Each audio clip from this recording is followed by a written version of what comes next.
नमस्कार दोस्तों। क्या गेम चेंजर के साथ गेम हो गया, यानी कि क्या लोगों ने उसको पसंद नहीं किया, ये सवाल पूछे जा रहे हैं। क्योंकि गेम चेंजर जो फिल्म रामचरण की और कियारा आडवाणी की है, जिसका निर्देशन शंकर ने किया है, बॉक्स ऑफिस पर पहले दिन उसने ओवरऑल 51 करोड़ की कमाई की।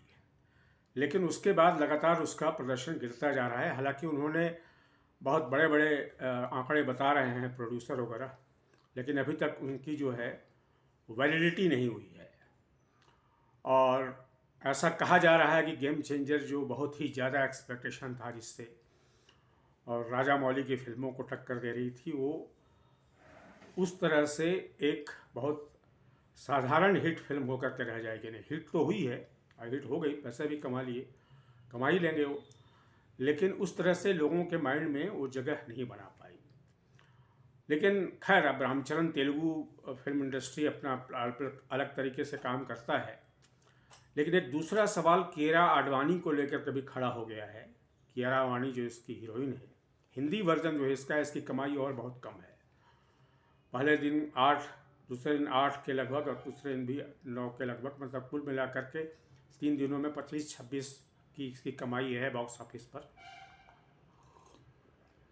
तो अब हिंदी के जो सेक्टर है उसमें पूछा जा रहा है कि आखिर कियारा आडवाणी का भविष्य क्या है। तो कियारा आडवाणी की 2 फिल्में जिसमें वो लीड एक्ट्रेस थी, कबीर सिंह जो थी, और फिर जो भूल भुलैया पार्ट 2 जो थी कार्तिक आर्यन के साथ, वो ज़बरदस्त हिट रही थी। लेकिन उसके बाद उनकी फिल्में जो हैं वो साधारण करिए, बहुत ज़्यादा नहीं किया है। मतलब वो ऐसी हीरोइन नहीं है, ऐसी एक्ट्रेस नहीं है जिसको ज़बरदस्त सफलता मिले। उनकी फिल्म सत्य प्रेम की कथा और जुगनू जियो, ये सब भी बहुत ज़्यादा कमाई नहीं कर पाई। तो हिंदी सेक्टर में आखिर जब कियारा आडवाणी को उतना नहीं मिला, तो उनके भविष्य पर भी सवाल खड़ा हो गया है कि अब उनको जो हिंदी क्षेत्र के अलग के जो प्रोड्यूसर हैं या जो डायरेक्टर हैं, क्यों कास्ट करेंगे। हालांकि ऐसा नहीं है कि किसी 2-3 फिल्मों में बहुत ज़्यादा कमाई न कर पाने से किसी एक्टर या एक्ट्रेस का जो भविष्य हमेशा दांव पर लग जाता है, ऐसा होता नहीं है। लेकिन इतना तय हो जाता है कि कियारा आडवाणी का जो मार्केट जिसको कहते हैं वैल्यू कह लीजिए, या उनका जो पूरा इमेज है, वो अब फिल्म हिट कराने के लायक क्या नहीं रहा, ये सवाल पूछा जाने लगा है। हालांकि ये भी साथ साथ सही है कि उन्होंने जो हिंदी फिल्मों में इधर जो काम किया है, उनमें उनका इम्पैक्ट जो लेवल है वो थोड़ा सा कम है। मतलब इम्पैक्ट नहीं डाल पाती हैं अपने इससे। और इसमें भी यही बात है, गेम चेंजर में भी वो इम्पैक्ट नहीं डाल पाई हैं। या एक ही है कि जो डायरेक्टर हैं उनको उतना स्पेस नहीं दिया है गेम चेंजर में इम्पैक्ट डालने का, क्योंकि रोल ही ऐसा लिखा गया है कि उसमें कियारा आडवाणी के लिए स्पेस ही बहुत कम है। तो बहरहाल अब देखते हैं। गेम चेंजर से तो इतना साबित हो गया कि रामचरण जो हैं अभी हिंदी फिल्मों में उतने बड़े सुपरस्टार नहीं हैं।